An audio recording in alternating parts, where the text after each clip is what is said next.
Shalom, saudara dan saudari yang terkasih dalam Tuhan kita Yesus Kristus.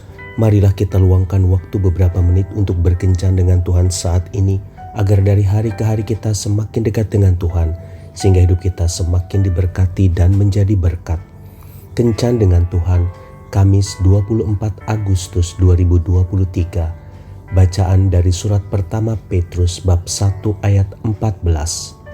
Hiduplah sebagai anak-anak yang taat dan jangan turuti hawa nafsu yang menguasai kamu pada waktu kebodohanmu.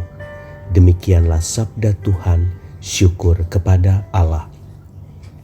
Saudara dan saudari yang terkasih dalam Tuhan kita Yesus Kristus, Mike Tyson adalah seorang petinju terkenal di era 80 hingga 90-an.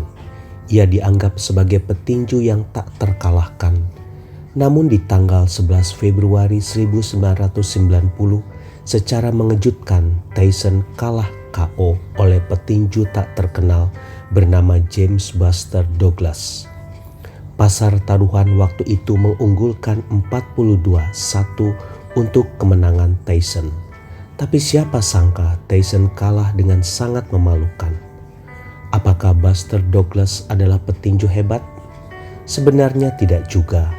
Hanya saja waktu itu Tyson memang tidak mempersiapkan dengan baik pertarungan tersebut.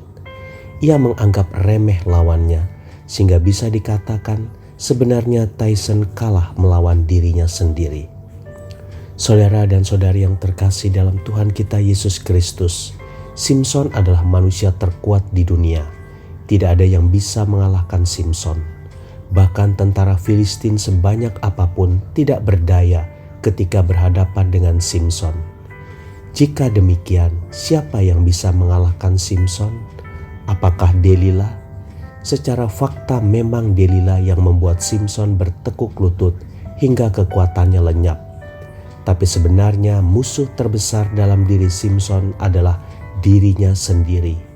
Simpson tidak bisa menaklukkan hawa nafsu dalam dirinya. Selain itu, Simpson merasa sombong dengan kekuatannya, seolah ia tak terkalahkan. Saudara dan saudari yang terkasih dalam Tuhan kita Yesus Kristus, kisah tragis Simpson memberi pelajaran penting bagi kita. Hati-hatilah dengan diri kita sendiri. Musuh yang satu ini lebih berbahaya dibandingkan musuh dalam selimut, sebab musuh ini sungguh tak terlihat. Sebab itu, izinkanlah Kristus memerintah dan berdaulat penuh atas hidup kita.